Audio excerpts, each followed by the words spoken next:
Welcome to a fan's perspective. It's your boy Boogie 45. Got my boy Bogey in here. How you feeling today, man?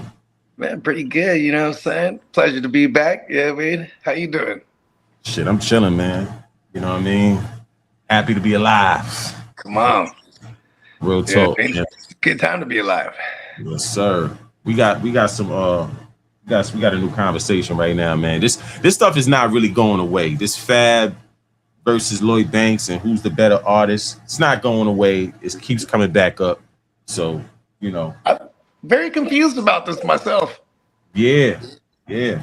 And I'm not confused on who to choose. I'm Yeah. confused Matter of why fact, this is even.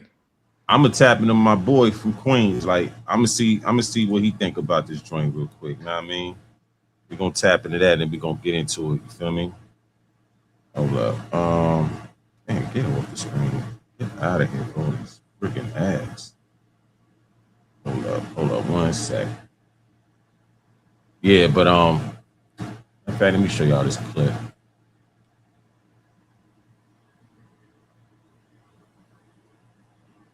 Let's go back to the Fab Banks thing, because that is a good conversation. I'm going with Banks, and I'm gonna tell you why. Banks is about to go on tour right now, out the country. Who else is going on tour? He's about to go overseas right now. He's going to Bulgaria and all that. Not saying Fab ain't nice. It's debatable, but I'm going with Banks. Fab a better songwriter, I don't think so. and he got better records. I just don't agree with you guys. Who's on tour right now? Banks. Fab is not. But when There's it comes no to comparison. catalog and songs, I'm going Fam's with catalog and Banks. songs. No, Banks had Banks. I'm going with Lloyd Banks. Ain't Envy supposed to say Banks just because he's from Queens? That's right. That's what I was thinking. That's mad. He's not from I'm Queens no being more. real. I am from Queens, but I'm being honest and real. What are y'all talking about? You Real, bugging, Envy. son. Yep. Banks had video games and all that, That's cereal good. and all We're that. talking like- catalog when it comes to I'm catalog. going with catalog. I'm going with No, Lloyd Banks. nah. He on tour right now. And I love He's Banks. going on tour right now. Yo, Yayo is a little delusional, man. Like, for real. But let me see what they talking about. Hold on.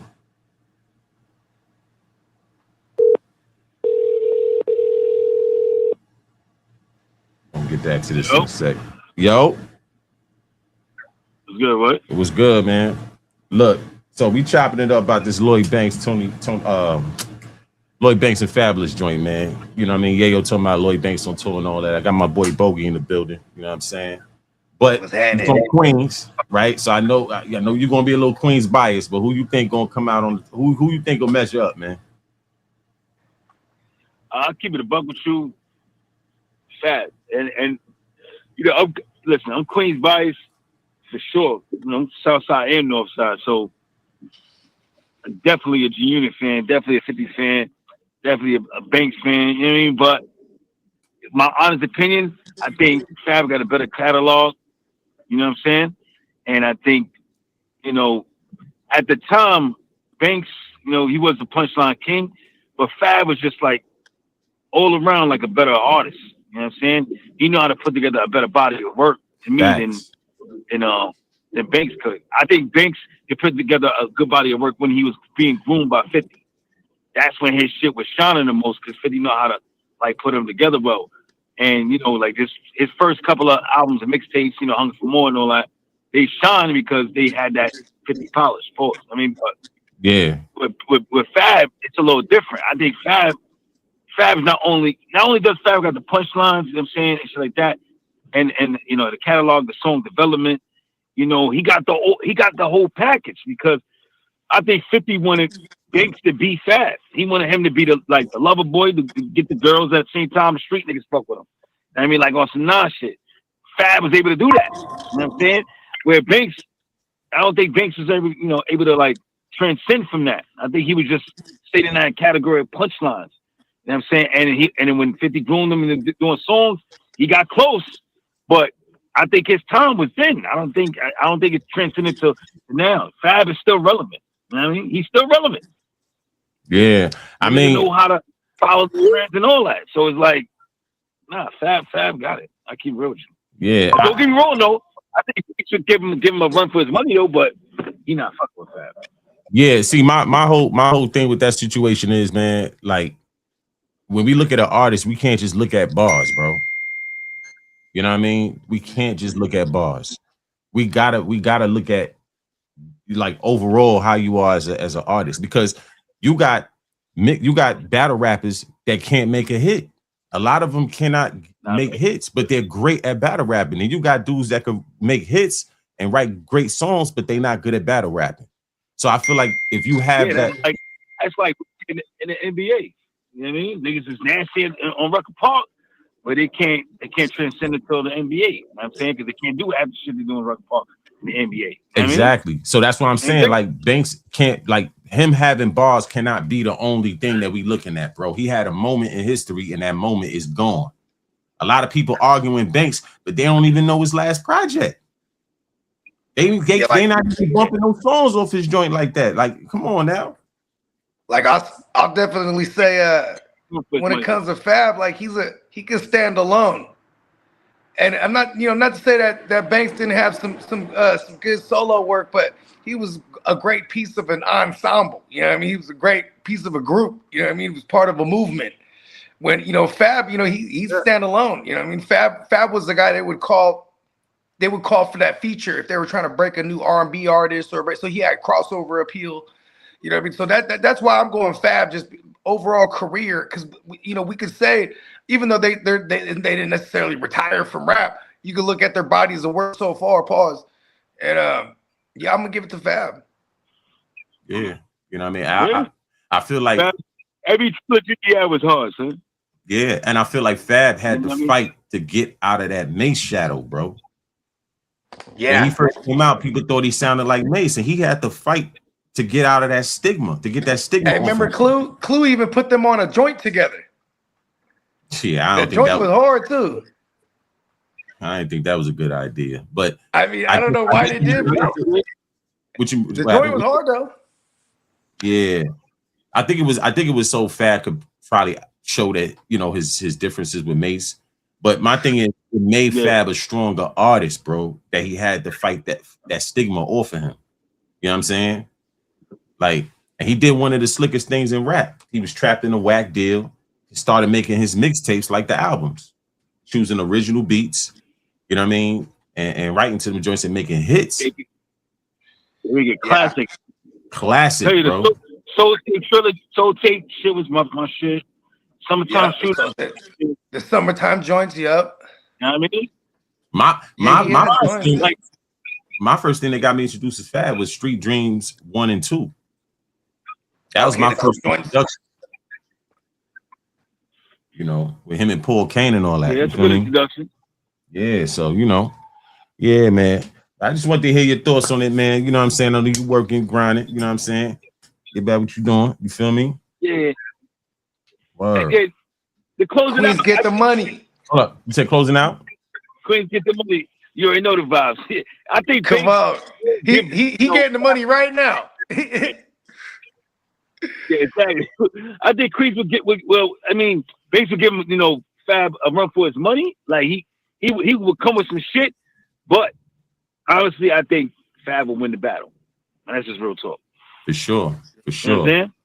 Definitely. You know what I'm saying? There it is. Lloyd Banks needs to cut a diss track to Fab, finally proclaiming he's better than Fab. There it is. Nah, you let the people do that. They start doing that. He's not doing that at all. Yeah, no, I'm just capping. He's chilling. Yeah. He's chilling. He making his music that he want to hear for himself and his core fans are listening to, and that's it.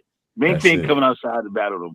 One thing I do want to add is that, like, they're both, Fab is from like the new school of the 90s. You know what I mean? He came out in the late 90s and then he hit the mainstream, and then you had Banks, you know what I mean? He obviously was ushered in with the whole G Unit movement in the early 2000s, but they were already buzzing with all the mixtapes. And there's no doubt about it. These two are cut from the lyricist cloth, because that was the era where you had to be a lyricist. Like, you know what I mean? Like, it was just part of something you had to have in your repertoire. You know what I mean?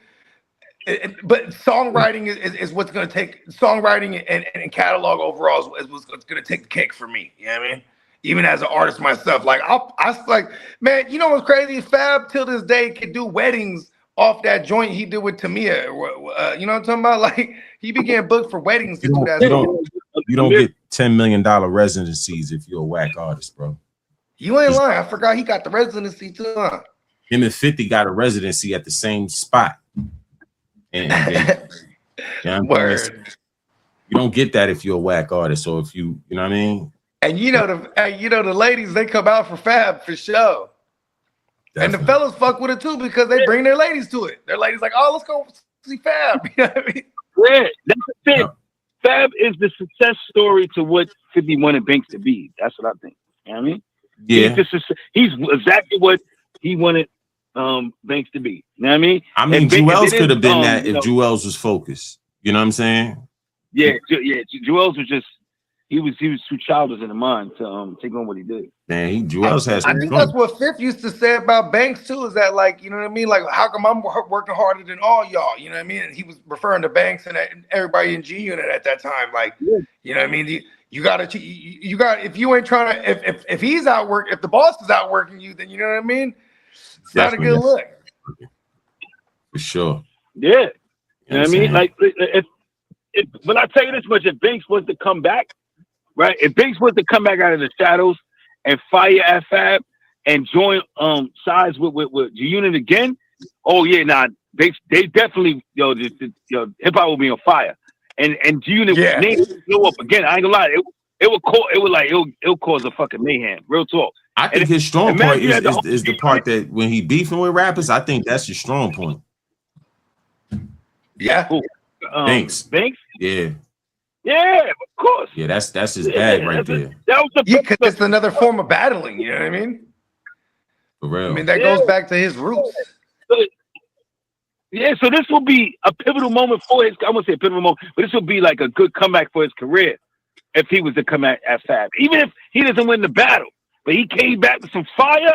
Yeah, niggas will be like, shake the game up for real. The first round. Oh, for real. And, he will be back with a map instantly. Yeah. He will be back with a map because everybody will be talking about that shit. But you got to be ready to work, though. Yeah. That's the thing. Yeah, he got. In order to capture that moment, you got to be ready to work. And if you got a whole project ready to rock too, like if you got a project ready to drop, this is the type of shit that can bring you attention real quick. You know what I mean? And then you take advantage of that, of said attention and drop a joint. You know what I mean? Yeah. Yep. If he was smart with it, you know what I'm saying? If he was smart with it, then he'll do that. You know what I mean? Like, Yayo was saying that he got tours and shit lined up. All right, well, here's your opportunity to promote those tours. Mm-hmm. Exactly. I don't know who he going on tour with. I'm still confused. Matter of fact, let me play that clip because I'm still confused. No, of course, everybody has opinions, but I'm going with Lloyd Banks. I respect it. Catch me on the boat, he's smoking fishing gear. Heavy when I talk, see notes from different years. Let's go back to the Fab Banks thing, because that is a good conversation. Yeah, like he said, Banks going on tour. I'm like, with who? With who? Is he strong enough to go on tour by himself without performing all the old joints? That's the thing. I mean, he did got the solo album, right? Where he had some charting joints on there, like he had the Soul Fly joint. And then a couple years later, he had the joint with Jeremiah. That was a joint. But outside of that, there's you got the Beamer, Benz, and Bentley, right?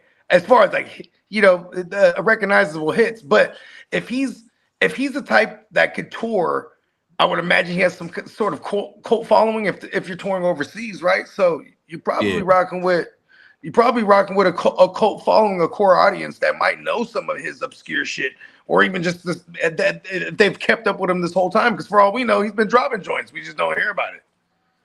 Yeah, see, that's my question, right? Can he tour without Fifth the old and them's, because most of his shit, and to DJ Envy's credit on that clip, he ends up talking about how most of Lloyd Banks' joints are connected to the G Unit type shit. You know what I mean? Yeah, that's what I'm saying. And what joints are those too? Like, I mean, he's gonna do his verse on each one of those joints. Like, you know what I mean? Yeah, that's what I'm not understanding. Like, you know what I mean? Can he? Because I know Yayo gonna ride for his mans and all that. You feel me? But at the same get the time, money. yeah, at the same time, you know, let's be realistic here. You know, Murder kept it a little bit more official because he was like, you know, Banks had a moment, and when that moment went, Banks pretty much chilled out, and Fab kept doing his thing. You know what I'm seeing a lot about the legacy artists, right? You know what I mean? You know what I mean? Like for example, Fab, the fact that he kept dropping and kept keeping himself, and then like even if he wasn't what you would call like something that was in rotation or whatever, you know what I mean? Like if he didn't have, you know, joints there, but every time he drops something, it still got that attention because he's regarded as one of the top tier lyricists from that generation that's still active. You know what I mean? Jada Kiss was the same way, right? Jada Kiss ain't dropped in a good while. I think, matter of fact, Jada Kiss got a whole wave of shit that's about to drop. He has like a bunch of collab albums. I know he got one with Beanie for sure. Yeah, yeah. But I mean, you know, yeah, Jada's another lazy rapper though. Like, you know what I mean? I don't have to wait for Jada Kiss albums no more. When you got Conway out here, you got 38 Special out here. You know what I'm saying? Yeah. You got people that's dropping projects, bro. I don't have to wait for Jada Kiss.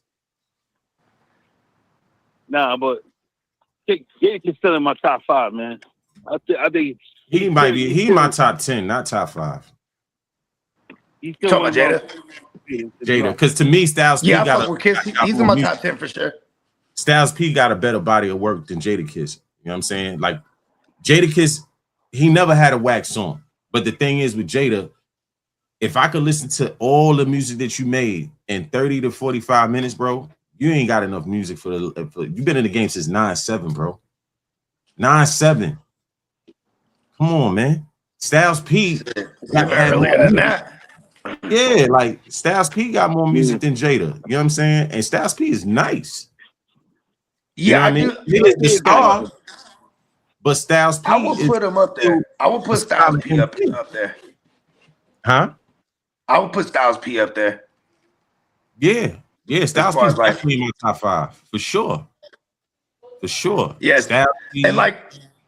I'm glad generationally now we could start tearing up these fools because, like you said, when you got the Bennies and the Conways and the 38 Specials of the world, you know they definitely spawned from the Styles P's and the Jadas. You know what I mean? Motherfuckers that were that we would consider lyricists. You know what I mean? Yeah, and see the thing is too, like when somebody's asked me about my top 5, it changes over time, bro, because I can't keep naming the same 5 rappers, bro. I like to pick new talent because there's new cats out here that's putting in work, bro.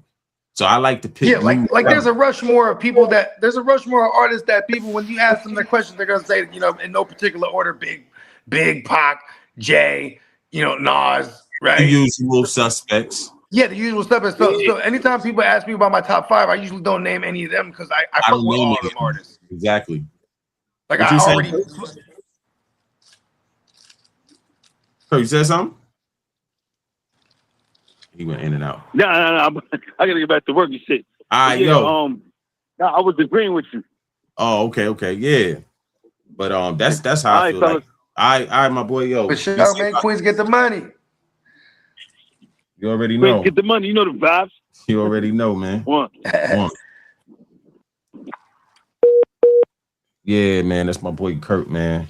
Shout out to Kurt. So at the end of the day, man, like, you know, that's how I feel. Like with the top 5, it changes over time. I don't have the same top 5 I had 5 years ago because there's new people out here putting in work. Like, you know what I'm saying? It's new people. I love Joey as as far as a West Coast artist. I love Joey Fast. Jay Worthy, Ben Staples, like them are my guys. Casey Veggies, like I you know, because they really put that bar work in. You know what I mean? Yeah. I mean, I'm not, you know, Kendrick is the obvious, you know what I'm saying? But there's other cats that's putting in work too that just didn't get that big look yet. You know what I'm saying? Yeah. So, you know, but and I like that you name those names because those names, of course, they're from the West, but like the fact that they keep it together with bars is it's still coming from the art of where it came from the Mecca, you know what I mean? Facts. Yeah, because you know what I'm saying, that was always the That Let me was not the forget knock on. Picasso.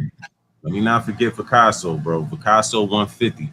He an underground artist doing his thing, bro. Like he got a lot of good music out there, man. Definitely. Okay, I need to check out Picasso. Yeah, Picasso, man. You know what I mean? But moving on to the next topic, man.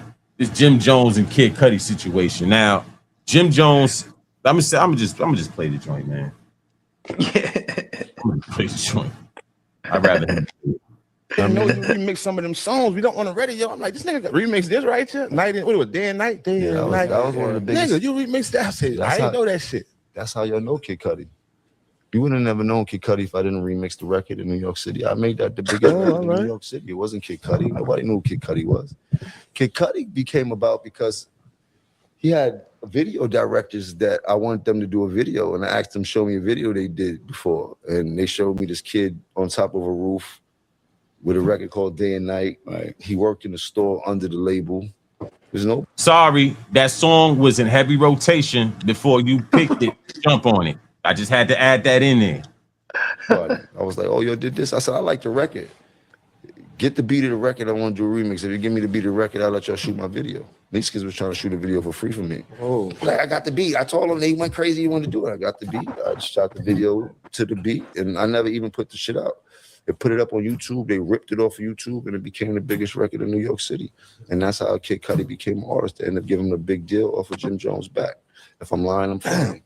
Nah, nigga, we ain't know none of that. We born to die. I don't know about that, player. I don't know about that. Hey, capping is fun, apparently. Let me get What I have to address, get right?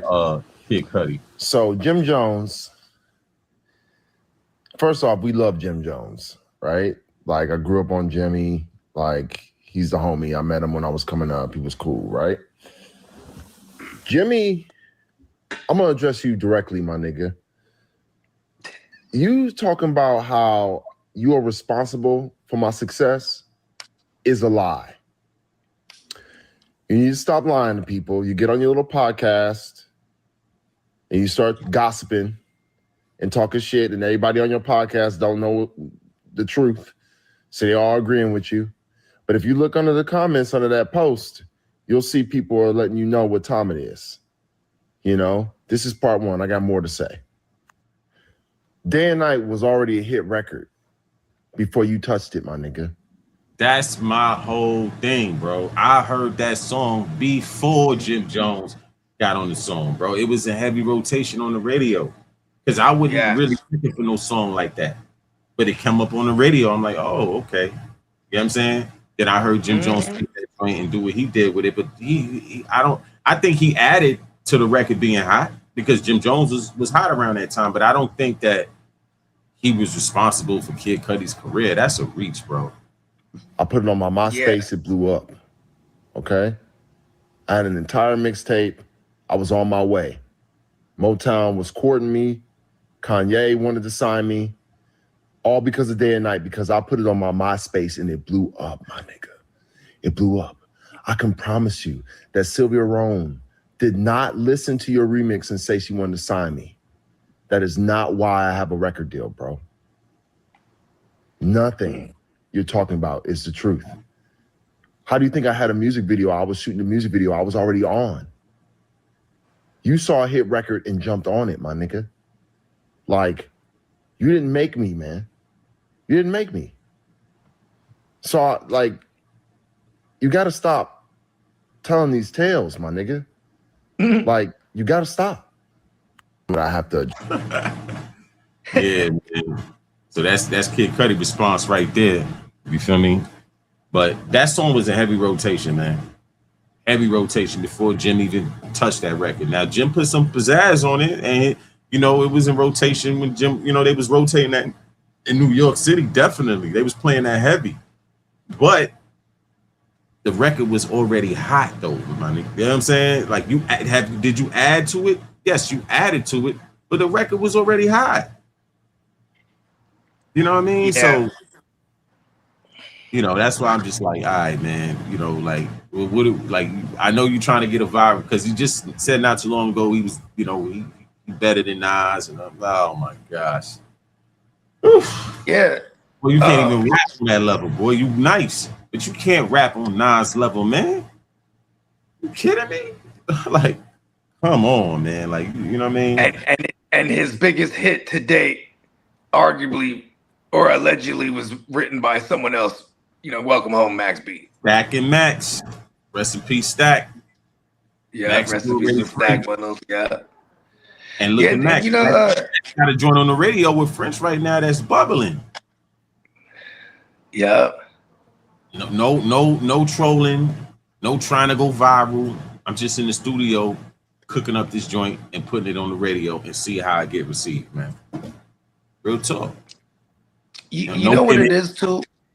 It's like, look at like French, you know, he's never stopped dropping music neither, right? And then Max, he's kept Max's name alive, just, you know, always shouting him out and whatnot. Now Max is out, and Max gets to experience the fresh feeling of being new. Yeah, he's like a brand new artist. Yeah, and like, so for someone like Jim Jones, who's quote unquote an old artist, right? People ain't checking for him, so they're, you know what I mean, they resort to doing, at least this is what I think, is like, because Jim Jones, he might be the most diabolical clever. Oh, your joint went out, Bo. My boy will be back in, man. But yeah, like at the end of the day, you know, Jim did his thing. You know, I feel like with music, he took a break though. You know, he was kind of like music. He was kind of off and off. I think if Jim would have been a little bit more consistent, kept hitting us with them projects, Jim would have definitely sustained himself musically. But in this music joint, like in this music business, man, like you can't take breaks, like not no long breaks, because if you're not that strong of an artist, people will forget about you, or you'll be having to crawl yourself back to where you was at before, which in some cases it don't even happen. So my fault. That was a work call real quick. Yeah. Just to get back to just to finish my thought real quick with the Jim Jones thing, is like, man, is he super diabolically clever with creating these viral moments, but he's never on the good side of it? Like, you know what I mean? Like, he's like, if I I can stay relevant by being the butt of all these jokes, because he's doing that pretty well. If that's what I don't think he's intending on doing it, but you just gotta get in that booth, bro, and you gotta make history in that booth, man. I think like with Jim, if he would have kept, because Jim had some projects that I really mess with, but the thing was, you gotta stay consistent. You gotta keep hitting them in their head. You know what I'm saying? And I think Jim took a lot of breaks trying to do different things. Yeah, because you know what it is with Jim, he doesn't have a cult following either. You know what I mean? But if you keep dropping consistently, you'll develop. Yeah, you can build that cult following. Build that up. Because think about some guy like from that era, like, you know, like the 2009, 10, and to maybe like 11 era. That 9 through 11, you had artists like, you know, the ASAP Rockies and the, you know, Kendricks and you know what I mean, J. Cole's. All, you know, this was that, you know, even French came out in that era, like at least in the mainstream wise, right? Like this, that whole class right there. You know what I mean? What was the Jets? What was dude Currency? You know, he was from that era where, you know, a Big Crit, where these fools, they never really needed any kind of real radio success, even though some of them did have it. You know what I mean? Most of them just they were able to have their career on their cult following. They have their own festivals. They have their, you know what I mean? Jim Jones, he had his success being a mainstream artist. You know, when you're trying to chase that hit, especially when you're not the one responsible for that hit, you got to go find some good writers again then, right? Like, look at Drake. To his credit, he's managed to stay on the top by just finding some of the best writers all the time to write him some of that top shit. You know what I mean? Yeah. I mean, I don't respect it as an artist myself, where I think everybody's not an MC, you know what I'm saying? So as long as you can make the music that people want to hear, that's really what matters. Everybody's not going to be an MC. That's a small niche right there. That's a small crowd, you know what I mean? And it's a niche crowd because people just, 9 out of 10 people just want to hear good music to party to. You know what I mean? To go to the club, play in their car, you feel me? Dance to in the clubs. You know what I mean? And like, you know, Jones, he had that. I mean, You know what my dream was when I was a young artist was like, if I can just have that 3 months, my 3 months and it'll be forever for me, right? Because back in the days, you get a song on the radio, you be in rotation for about 3 months. You know what I mean? And if you had one, you could do all the little clubs so you could make quick money. This is how it used to be in the Bay. You get one on the radio, you know what I mean? And then now the DJ's playing your shit. You can do your little club circuits, get a little $5,000, you know what I'm saying, whatever, or $2,000, whatever it was, depending how popping you was. And then you know what I mean? You got to rule the club for that one little moment in time. You know what I mean? But that moment is not forever. No, it's not. No, it's not. You can't let the radio doesn't dictate. That's it. Like, you know what I mean? Now you got to get the momentum back right. And if you're not really a good songwriter like that, you know what I mean? It ain't gonna work. You know what I'm saying?